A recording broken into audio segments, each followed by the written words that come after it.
शबरी नावाची एक मुलगी होती.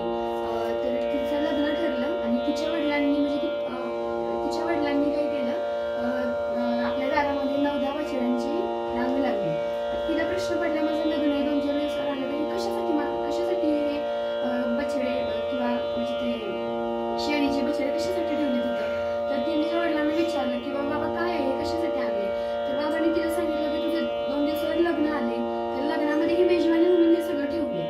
तर तिच्या मनामध्ये असं आलं की लग्न आहे माझ्या जीवाच्या सुखासाठी ह्या 8-9-10 बछड्यांचा जर जीव जाणार असेल तर मला लग्नच नाही करायचं अशी ती म्हणते आणि रात्रीच घर सोडून जंगलामध्ये जाते आणि उजळ म्हणजे सकाळ होईपर्यंत ती एका जंगलामध्ये जाऊन पोहोचते. आणि जंगलात गेल्यानंतर तिला एक आश्रम दिसतो. त्या आश्रमामध्ये ती झाडाच्या डोलीमध्ये बसते आणि झाडाच्या डोलीमध्ये बसून निरीक्षण करते, कोण आहे, कसं आहे, काय बघत असते.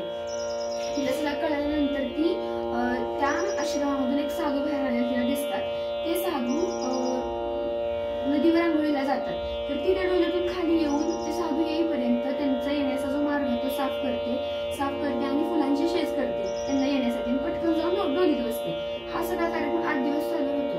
ते साधू येतात, त्यांना ते म्हणतात की बाबा आजपर्यंत जर कोणी माझ्या आश्रमात आलं नाही, कुणीच आजपर्यंत हा रस्ता साफ केला नाही, हे करतंय कोण हा त्यांना प्रश्न पडत होता साधू जे होते त्यांना, पण त्यांच्या लक्षात नाही आलं. एक दिवस काय झालं, 8 दिवसानंतर शबरीला खाली उतरायला वेळ झाला, उशीर झाला आणि ते शेज करता त्या साधूंनी तिला बघितलं.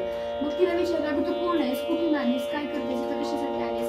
तर तिनं सांगितलं की असा झालेला वृत्तांत सांगितलं, असं माझ्या बाबांनी असं करणार होते की मला काही योग्य वाटलं नाही, किंवा माझ्यासाठी त्या लोकांचा जर बछड्यांचा जर जीव जाणार असेल तर ते मला पटलं नाही, म्हणून मी ते सगळं होऊ नये म्हणून मी इथं आली आहे. कारण सगळ्या प्राण्यांमध्ये पशुपक्ष्यांमध्ये देवाचा आत्मा आहे, तो नष्ट करायचा म्हणजे हे मला पटत नाही. म्हणून ती म्हणाली, बाबा मी यासाठी आले की मला ते सगळं काहीच नको, मला देव बघायचा आहे असं. मग तर ते साधू म्हणतात की आमचं अख्खं आयुष्य गेलं, आयुष्य जाऊन अजून आम्हाला देव भेटला नाही. म्हणजे आम्ही योग केला, ध्यानधारणा केली, तप केलं, तपश्चर्या केली, तरी अजून आम्हाला देव भेटला नाही. मग इतकं सोपं नाही देव भेटणं. मग ठीक आहे, मग तो म्हणतात तुला भेटायचं ना देव, तर देव कोण हा तिला प्रश्न पडलेला असतो. मला देवाला भेटायचं आणि तो देव कोण आहे. तर त्या साधूंनी सांगितलं की तो देव म्हणजे प्रभू रामराया, हे देव आहेत आणि त्या देवाला भेटायचं असेल तर देवाचं नामस्मरण नामचिंतन कायम ठेवावं लागेल असं ते साधू त्या शबरीला सांगतात.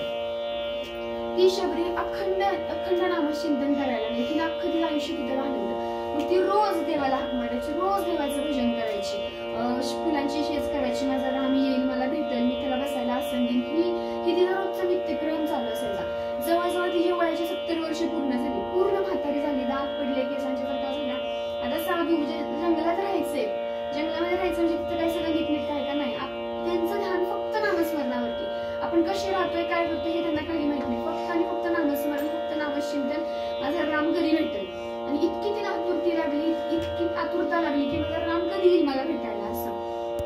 आणि तिनं मग देवाला हाक मारली.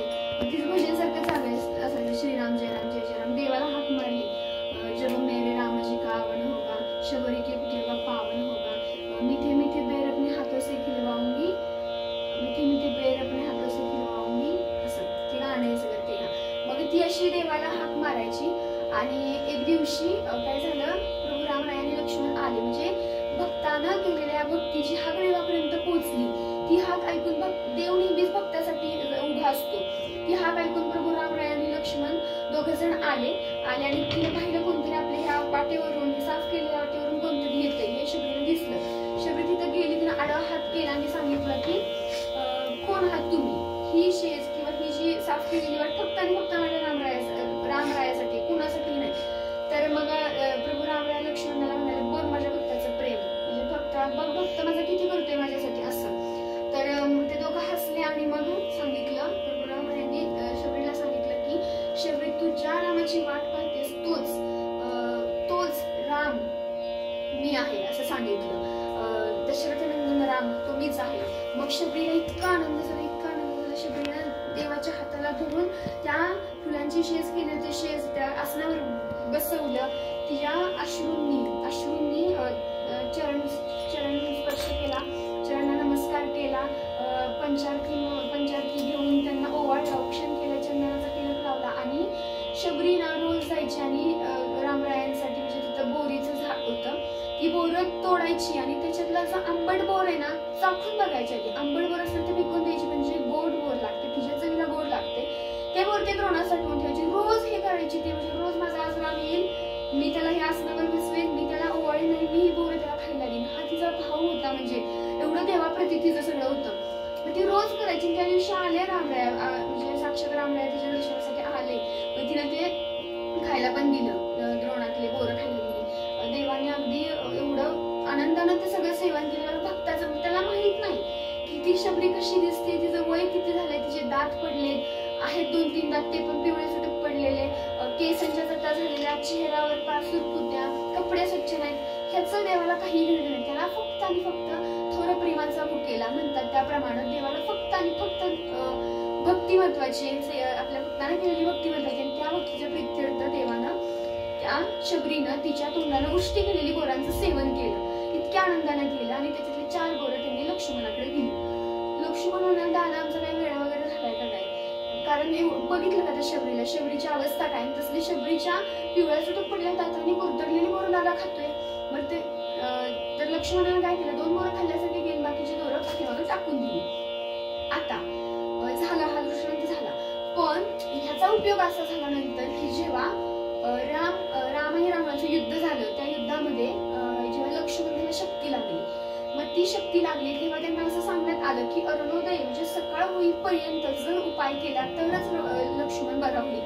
आणि मग सुषेण नावाचे वैद्य बोलवले आणि त्या वैद्यांनी सांगितलं की अशी अशी एक वनस्पती आहे, त्या वनस्पतीचा काढा करून जर लक्ष्मणाला दिला तर लक्ष्मण बरा होईल, असं सुषेण नावाच्या वैद्यांनी सांगितलं. आता हे मिळेल कुठं, तर द्रोणागिरी पर्वतावर मिळेल.